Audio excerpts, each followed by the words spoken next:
My name is Nellie Garcia, and I've always loved pottery. I've just never had the opportunity to do it until I came and moved to Pensacola. These events, just like Steve was saying, it's the actual event itself, the process that makes us a community. I'm Cuban, and I came from Cuba very young. When I came from Cuba into the United States, my dad told me that we had to become American, that we had to let go of everything and just blend in, because he didn't want us to be teased or treated differently. So we did, as he asked, and we became American. So in turn, I lost my heritage, basically my culture. And I've always thought of that, and it's always been in the back of my mind. And one day, Micah had us write a paper, and that was one of the things that I wrote about.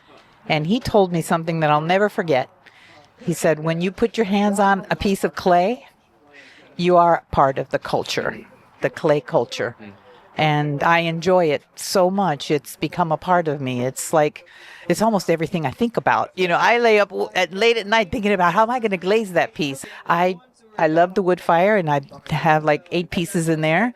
And again, I'm keeping my fingers crossed that they come out nice. And every time we open these kilns, it's like Christmas morning. Yeah. It's just like everybody gets so excited to see the finished product, all the hard work that goes into making that beautiful piece. Thank the Stokes for having this place out here and making it available to all of us. They're always with their open arms, and they welcome us, and they treat us like family.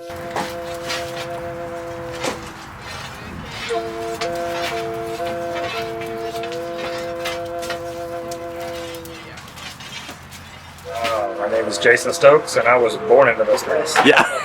My parents started it when I was probably 2 years old, and I started playing with pinch pots when I was 4, and going to art shows with them, and then selling stuff probably when I was 6, going on the wheel and having fun.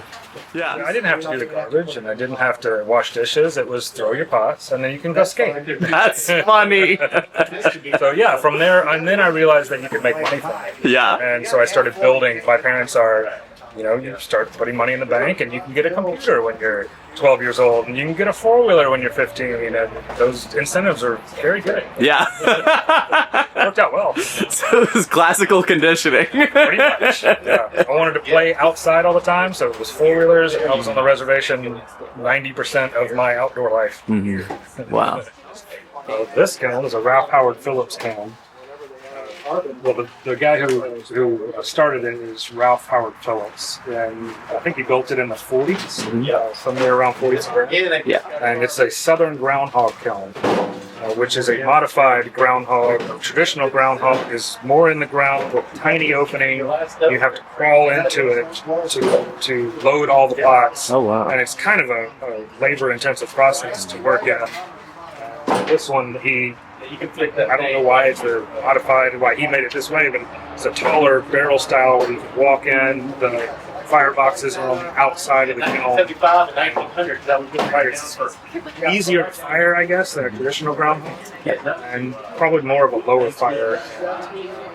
I would say more utilitarian pottery, rocks that, anything that you use every day back in the 40s and 50s and 60s. I think it fired all the way through the 60s and was abandoned around then. We came and got a grant to take down the original kiln and bring it here and rebuild it in a similar, it's the same exact profile, and with the bricks being new bricks so that it's not going to melt down. Those bricks on the outside are red brick, like traditional house bricks. So they melt at a certain temperature. That's why the outsides are blue. The ones that have the blue on the outsides are the melted inside part of the brick. Huh. Yeah, it's really cool. So we built that here. That's the only, I want to say that's the only historical rebuilt kiln in Florida. Mm-hmm. Gulf Coast Kiln Walk got started as a way to preserve the history of the wood-fired pottery on the Gulf Coast. And all the way from Louisiana down to the south of Florida, there have been wood-fired kilns.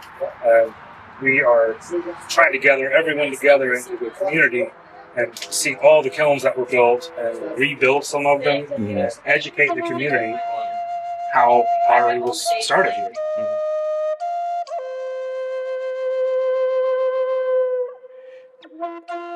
I'm Steve Dark. I'm a potter in Gulf Shores, Alabama. I met Marty and Brenda like 30 years ago doing art and craft festivals, and so met Jason when he was kind of a sprout, and then been following the antics with the clay since it started. I didn't make the first firing, but they kept inviting me and asking me. I was like, no, that sounds terrible. Why would anybody work that hard? And I eventually got in on it and got addicted, I guess. I don't know. They're a fun bunch. And what's the addiction part? What's the part that draws you in? Well, we don't know if we have enough time for that, But yeah, it's more about the process. The whole craft is about process anyways. The end result really is for somebody else to decide, not me. I can't tell you what my stuff is good or bad, but the event itself of making it happen is probably part of the addiction, And although it is long and arduous, it is a pretty nice reward when you do finally get what you're looking for. And, that's how archaeologists are going to measure time and place. So hopefully we'll be in the record book. And can you tell me, what's the draw of the wood fire, like aesthetically or any part of that? What is there something special about? Only that it's like not as predictable as traditional. Well, I shouldn't say. I mean, this is traditional, but I mean modern day techniques. Yeah. You can get the same result over and over and over and over, and that's what some people always crave. Okay. It's economic, right? You might only get 80% or 50% out of this. That's like worth something. But that whatever percent is going to be better than any of the ones you get regularly. That's a matter of taste, and it's relative, obviously, right? But if you have that particular aesthetic, or you're keen on it, if you're a student of history or pots in general or whatever, it was the earlier forms of stoneware firing. Like everybody did pit fires. Everybody did low fire, regular earthenware and stuff. You see them broken all around, all down Fort Morgan Road, all around Eastern Shore, Mobile Bay. There's Indian pots everywhere. But when they, like 5,000 years ago, somebody stumbled on the idea of a chimney, and that drew the air through the kiln and allowed the fire to get more hot, which came to stoneware, right? And so the longevity of the pieces is kind of a thing. Like some people's work is ephemeral. You've been to hotels where they have an ice sculpture. The guy spent his time making that sculpture, but by Sunday night it's draining in the kitchen sink or something. And it doesn't last. And this is the opposite of that. Yeah, so I found that to be kind of neat too. For good or bad, I've made some bad pots in my day, and I kind of regret that they're floating around out there. But I'm a mercenary, I sell. Probably needed beer money or something. Yeah. At least gas money or. A guy in my neighborhood was making pots. I worked in the oil field, and when I was home from the boat, I hung around at the pottery. And he said, if you're going to hang around, you got to do something. And so he started giving me jobs in the pottery shop. After a couple years, he's like, man, you're going nowhere fast. And I'd hated working offshore. And him and this other buddy of mine talked me into going to college. Like, how they did it, I don't know. I kept saying, I'm not qualified. God, they passed me in high school to get rid of me. I was like kind of wild, and they're like, well, we just get you through the system. No. And so I didn't think I was capable. Yeah. And I did, and I got a BFA in ceramics from South Alabama in Mobile. And I worked in my house in Mobile for a year making art and didn't like it, the art that I was producing. And I went to graduate school in Pennsylvania. I went to Edinburgh University of Pennsylvania. And that was an eye-opening experience. They had a big program with some hotshot professors, and that's kind of stalled my entry into the real world and develop a little more identity and style and technique and everything. And then I came back, man. My student loans were so high, I finished and left out of there as fast as I could. And I moonlit 7 years. While I ran the pottery during the day, I went out at night and hustled tables. Because I learned how to wait tables in college, I worked a really fancy place and made way more money working in a stupid restaurant than I ever did making art. Yep. But then at some point, I was like, I am sick of taking orders for butter and water and ice. All you people can kiss my butt, you know. And so I applied. I got a job at the local college, which what I should have been doing the whole time, but there was more money in the service industry. And so now, since then, I've been teaching adjunct. Yeah. So I run the studio full time, and I teach class here and there, which is perfect because it's cheaper than therapy. Like, I work alone in the studio, so I can get into a class and bend their ear, you know.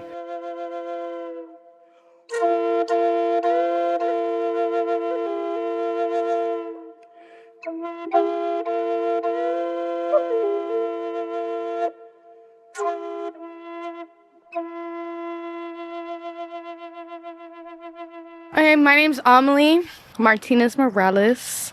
I'm gonna plug my Instagram, Twice Baked Earthware. Yeah, I am a ceramicist. I'm a potter, local pothead. I'm here at the Gulf Coast Kiln Walk Groundhog Kiln. Today is, what's today? Oh, 24. Today is the 24th of January, 2025. This is my second year volunteering to be here and doing the stoking shifts. This is actually only the second shift I've had on the groundhog, but I'm very excited to be here. We've been here for what, 5 hours now? Yeah, just about 5 hours. We'll be here for 7 more. So yeah, I am from PSC, Pensacola State College. I'm here with other colleagues, classmates, both. And yeah, we have Tomcat walking up on us right now. He's a beautiful black and white cat who chills on the property. It's a beautiful day. It snowed in Pensacola. There's still some snow lingering around. We got Michelle over there sitting on the floor. She was waiting for the cats, you know. Can't even blame her. We got Lena over there being an iPad kid, drawing up designs. The immediate side. She is doing the design for me. But yeah, that's about it. Oh, and I'm 19.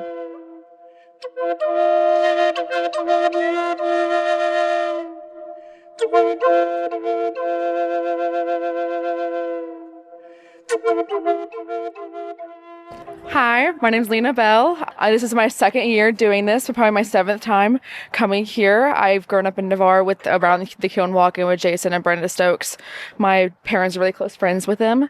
I do pottery as well at PSC with Amalie. My Instagram for ceramics is Old Blue Ceramics. So if you want to follow me there, I do a lot of random, cool, spiked pottery. Awesome.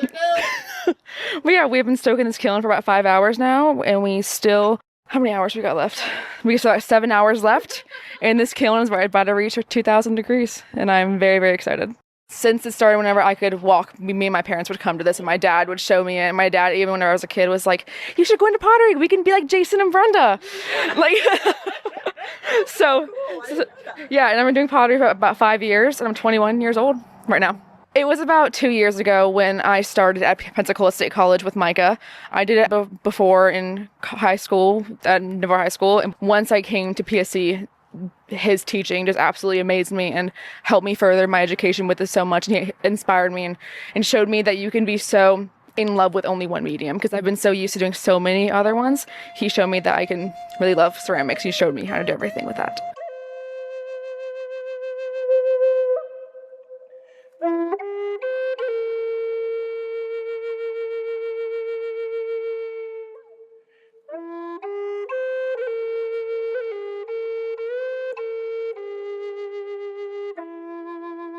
I'm Mark Rigsby. I've been making pots for over 30 years and working with clay since the late 80s. I worked with Jason Stokes and Brian Harper and some other folks to help build the Onagama. Spent a few days with them, not completing the whole kiln, but I've been coming down here with them to stoke these kilns, to help them fire the kilns for a few years now. I think this is my 4th year in a row. Happy to be here, happy to help. Got some pots in the kiln. Looking forward to unloading on February the 8th, I think. Takes about 2 weeks for them to cool. It's so much thermal mass that it stores the heat. Now, this kiln will cool faster. It probably could be unloaded, but it's a great time. A lot of people come out. They have a a bowl sale where people buy a bowl and they get a bowl of soup, and there's a lot of volunteers that come out, and it's a really great. I actually started at Auburn University studying architecture, and we had to take art classes for just some of our foundations classes like drawing and design, and we also had to take some studio electives, and I took a ceramics class, and that was all it took. Yep. Yeah. And I was hooked immediately. Yep. And I decided to change my major, and so I ended up getting my BFA at Auburn early 90s, and then I went to the University of Alabama and got my MFA. Okay, and how did your parents feel about you going from... They were fine with it. Actually, surprisingly, they were very supportive. My dad was very supportive. He was like, I want every day when you wake up, if you love what you're doing, you're going to do good at it. And, that's the way you need to spend your life. And so they were very supportive. It's fantastic. We're doing good. The firing's going great. We've got great help, a good stoking crew, and just excited to be here.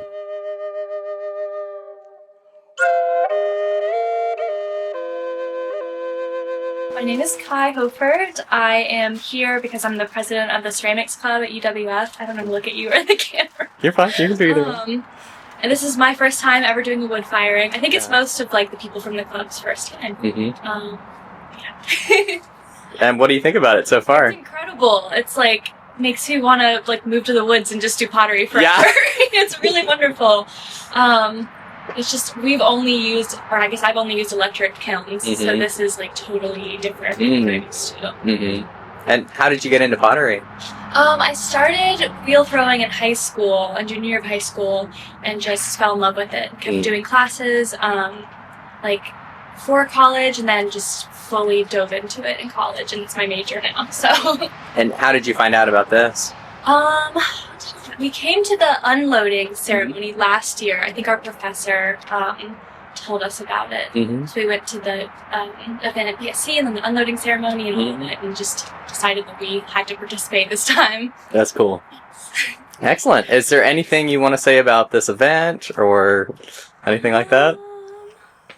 I'm excited. I'm excited to be a part of it.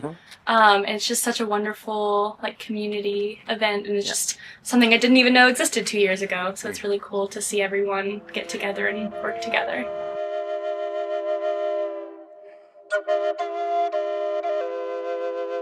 My name's Katie Diamond, and I'm a student at Pensacola State College. And Micah Kane, the instructor there, invited a couple students out to bring some pieces in. August of last year, I started Ceramics 1 at the college and just fell in love with it instantly. It's very therapeutic and just very calming, and I love it. Came last week to help glaze pieces and stuff, and I brought about 20 or so pieces, and so this is my first shift, and so this is about the extent of my involvement so far, which is unfortunate that they're about to hit cone 13, so yeah, but I'm happy I'm able to get a little bit of time out here. I'm excited to see your pieces. Yeah, me too. Who knows how they're going to turn out.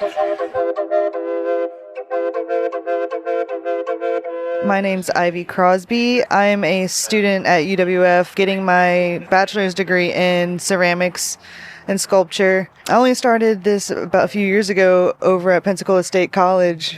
I was going there to be an elementary school teacher and then completely changed my degree when I took one ceramics class. Absolutely fell in love. And is this your first year connected to this event? This would be my third year, I believe. Every firing, I fall more and more in love with it. It's just, there's so much that goes into it. A lot can go wrong, but when it goes right, it's so nice. Yeah, it almost feels, I feel like we're like gamblers or something, and you guys are like, I don't know, digging for gold and waiting to see your pay dirt. I feel like gambling if you know how to count cards, because if you know what you're doing, then you shouldn't have too many issues. I'm learning, and it all feels like magic right now to me. How I don't understand. Yeah. I want to take classes specifically on wood fires. There are some that are looking into trying to offer stuff like that down here, but this is the closest we're gonna get is participating and working hands-on.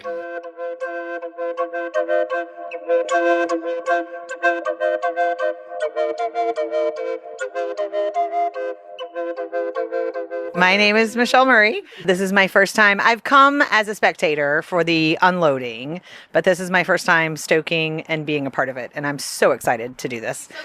I'm so stoked.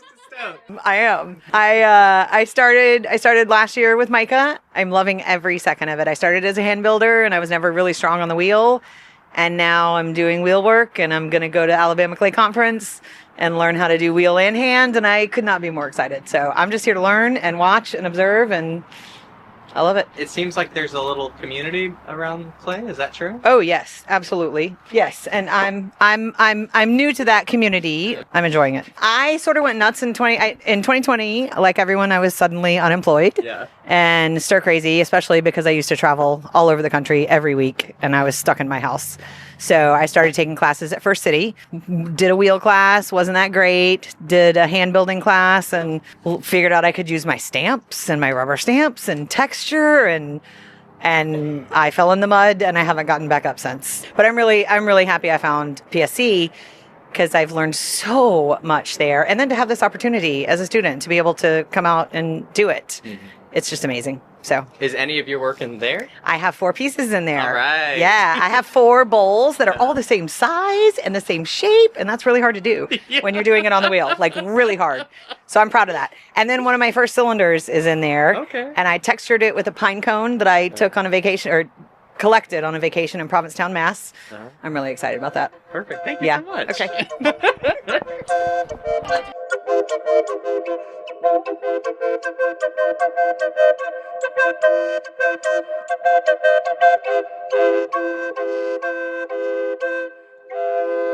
Barbara Nassar. I've been doing pottery for 40 years. I was a raku potter for a very long time, and 10 years ago moved to Alabama, where I started wood firing, and I've done the Groundhog Hill for 8 years.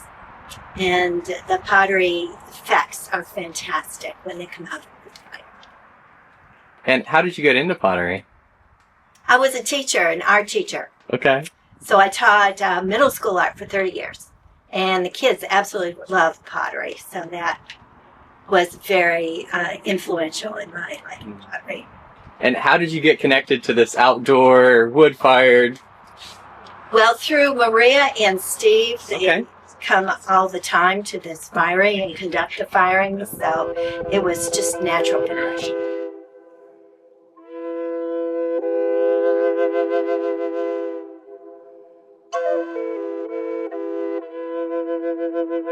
All right, you ready, Lena? Yeah.